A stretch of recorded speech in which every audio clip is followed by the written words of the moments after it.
girls. And then the third of the loggerheads is probably sleeping. Usually the loggerheads sleep all afternoon. They can sleep up to about 5 hours at a time. So and they know that they don't generally get lunch. They don't get the lettuce like the green turtles do. They know that I eat food, so they're ready for their lunch. So all 5 of these are deemed non-returnable through the state in various rehab facilities. So the one right here on my right-hand side, her name is Stitch. She's the one of the lighter colored green. She's missing her front right flipper. She got bit off by a shark, so it didn't deem her non-returnable right away, but she was returned. And after 3 times, she kept beaching herself and kept getting rescued. So the state guidelines say, well, something's not right. So she was deemed non-returnable after that. And we actually have Grandma. She's actually up. Is the little loggerhead that's right here? She's missing her her lower jaw. We don't really know why. They don't come in with any answers as to why they came in, but obviously she's missing her jaw. She can't eat on her own. So we actually get in there 4 days a week. 4 days a week that we do feed all the turtles. We get in there, we hand feed her because she can't come up and grab it because all the other 4 turtles are tong trained, station trained, and target trained. So they all have a different color and shape that they go to. Now they will go to the others too, just like most animals, but they do know what color is theirs and what spot is theirs, so they do know where to go for it. I know. This kind of is one of their feed spots, so they already recognize us as food. So in the wild, the green turtles are going to eat the majority of their diet is going to be seagrass. We give them a lot of lettuce because there's no way we have to keep up with the seagrass for them, but lettuce is a great substitute for them. They also get Ladies and gentlemen, may I have your attention, please? We have added a 1 p.m. Dolphin Adventures located at Dolphin Stadium for your added enjoyment. Once again, we have added a 1 p.m. Dolphin Adventures located at Dolphin Stadium for your added enjoyment. Thank you. There you go. Go. You want to go?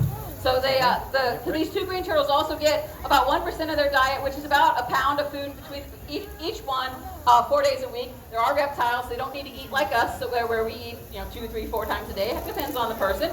The reptiles we're only feeding them the 4 days a week. They're growing just fine. So all their feed is based on their body percentage weight and body percentage of that. So we can tailor it to each one. Each one has its own little specific bucket that we'll feed out of, with their own little name on the bucket, so we know who's who and who gets what, and we keep track of who's eating and who's not eating, because there are different times of the year that they do eat and don't eat. Right now, our loggerheads are kind of eating on and off, because right now it's actually the breeding season out in the wild. Even though we only have females here, it's still their body still tells them that this is their time of year, so they will go off it.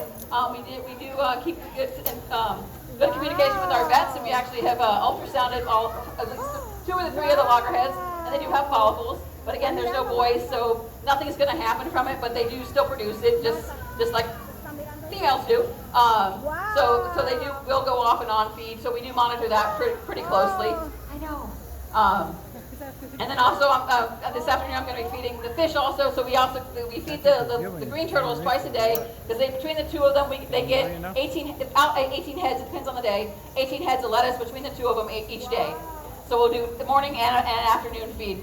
It also helps us be able to feed the fish, because the fish need to eat also, and they will eat the fish food if we don't.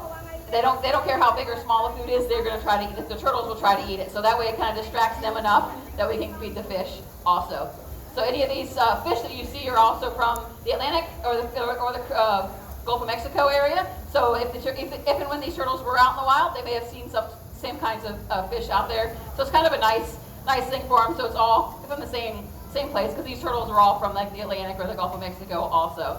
Does anybody have any questions before I start feeding?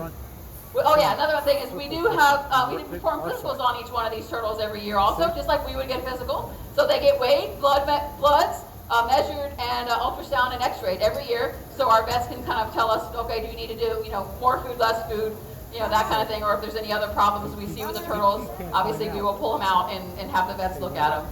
But does anybody have any questions while I'm here? I can still answer them, but I won't be on the microphone when I'm feeding. I'll try to yell out as loud as I can if you guys yell out any questions as loud as you can. We get 2 questions we generally get. How old are they? Answer is we don't know. Unless you have a turtle from the time they hatch, there's no way to look at him and go, oh yeah, you have gray hair, you're probably older, oh you're getting wrinkles. Yeah, there's no way to really look at a turtle and know how old they are. We know we know Stitch here we've had her since 1997, so easily 20s or 30s. Again, we have no idea. And Whitney here, which is the darker turtle, she's been in human care since the 70s, so easily probably 40s, 50s, but could be older than that too. We just have no idea because they're through the rehab different various rehab places, so it's no way to really know. And then another question is, how much do they weigh? That we do know. So both of these girls weigh, Whitney here is I think she's about 380 pounds, and Stitch is about 360 pounds. So Whitney is the biggest, but I think Stitch would catch her if she would have had her other flipper. I think that would put her over the edge. And then the 3 loggerheads weigh anywhere between 200 and 225 pounds, depending on the loggerhead. So they're significantly smaller, and they're actually not even fully